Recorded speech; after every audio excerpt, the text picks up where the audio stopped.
నిలువద్దము నిన్ను ఎప్పుడైనా నువ్వు ఎవ్వరు అని అడిగేనా ఆ చిత్రమే గమనిస్తున్నా కొత్తగా నువ్వు విన్నది నీ పేరైనా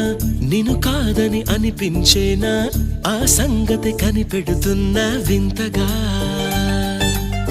నీ కన్నుల మెరిసే రూపం నాదేనా అనుకుంటున్నా నీ తేనెల పెదవులు పలికే తీయదనం